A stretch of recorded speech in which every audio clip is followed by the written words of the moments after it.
It is crunch time. We've got a huge week ahead of us, but in order to make this week successful, I have work to do. I will walk you through what I'm demoing, what I'm moving, and then we're gonna spray out pathways. And I wanna go through some kind of designer secrets, some designer guidance that I just don't feel like is out there. And so as I walk you through the decisions that I've made for my garden, I just wanna drop some nuggets so you are ready to design your own beautiful pathways through your own garden. We're gonna start with the hardest work today, which is my beloved dahlias. Well. It has come to the end of the road for this row, which I am dubbing my favorite row. Actually, I've been calling it on plant tags the good row because a couple of things have happened. Number one, I lost my dahlia layout and I did not label all of these. So 1 point for me.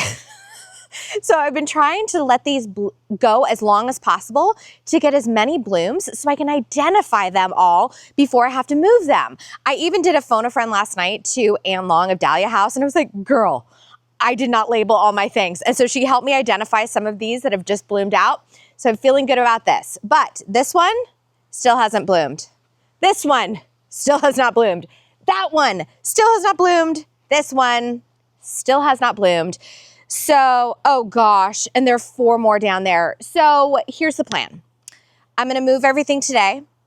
I'm kicking all of the vegetables out of the raised veggie patch up front in the parterre garden. And we are gonna squeeze in dahlias right, left, and center because these are the babies that will be resituated within the garden beds as I create them for the coming year.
You guys, no way. Okay, so here's the deal with this thing. I was digging in the front garden and I found 2 of these little nuggety guys and I was like, what the heck is this thing? And I pitched the first one.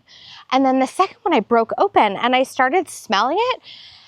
And I was like, no way, is this a truffle? Well, I reached out to a local company called Seattle Truffle Dog and I sent them pictures of the truffle and she verified that it actually was indeed an Oregon white truffle. The magic continues. And she said sometimes she'll find them in like raised beds and such here in like the Seattle area, but this is down here in the cut flower garden.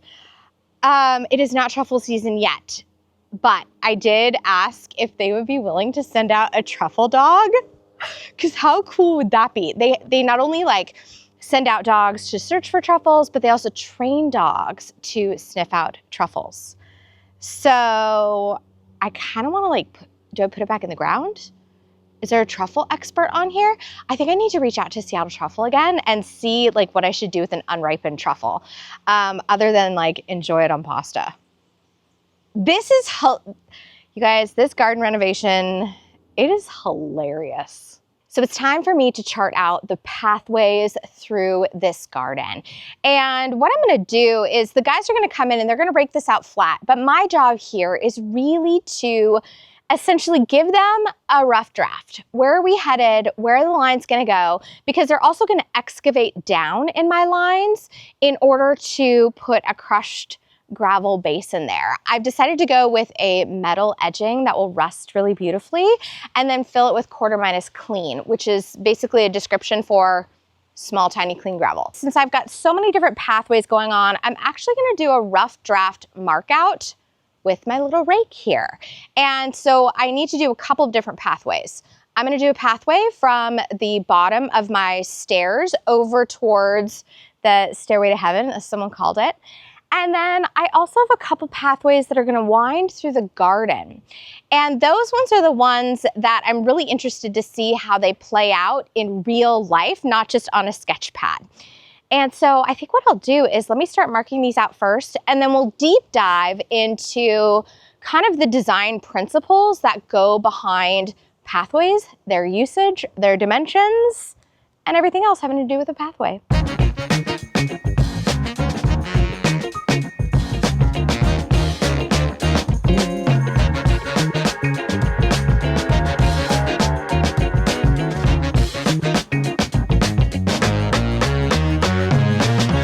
So we've just finished spraying out the outlines. It took 1 million hours because I don't know what it is. I am my own worst client. I think when you're in your own garden, sometimes it's really hard to have perspective that an outsider coming in may have.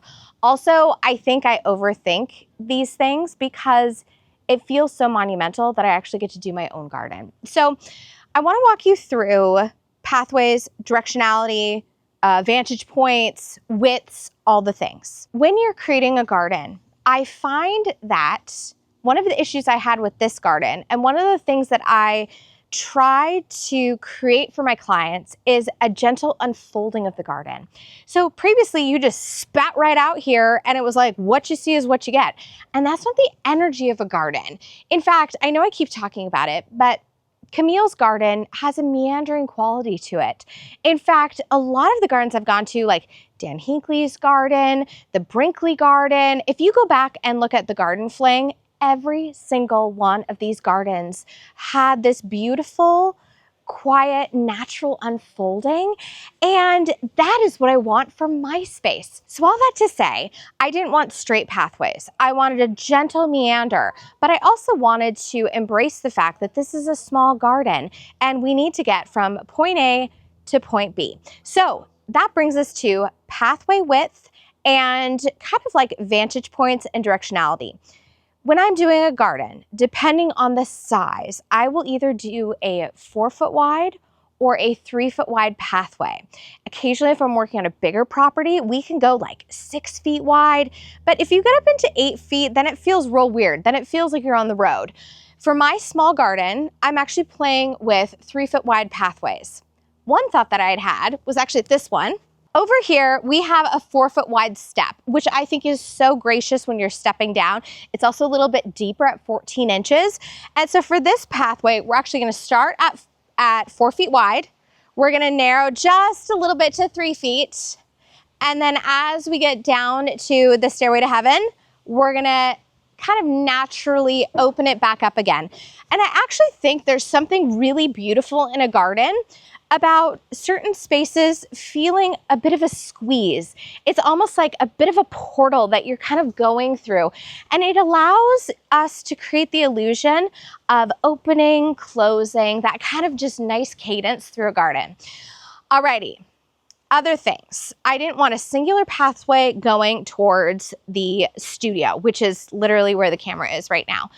Because if you look down here, it means I need a focal point right there. And I can't accommodate a focal point because that is where my pathway narrows to go to the stairs. So instead what I've done, also, we need to talk about bed depth, because if I just had a singular pathway coming straight to the studio, which is what a lot of people might do, I now have like, oh my gosh, like a 20-foot beds on either side. That is crazy. Those are massive, massive borders for a city garden.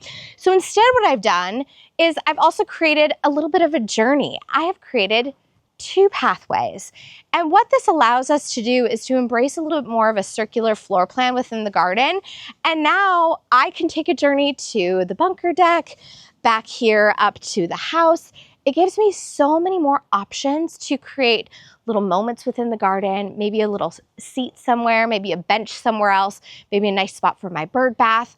So all that to say, that was really something I kept in the front of my mind when I was designing my pathways. Coming in through here, what I've done is we've talked about how I didn't want a pathway that came straight down because I think visually that just doesn't do it for me. It creates a very like linear garden.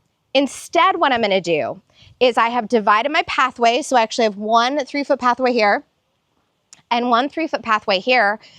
And instead, down the middle, I'm actually taking a cue from one of my favorite landscape designers in this entire world. Her name is Butter Wakefield. If you're not familiar with her work, you absolutely should be because she is a phenomenal designer.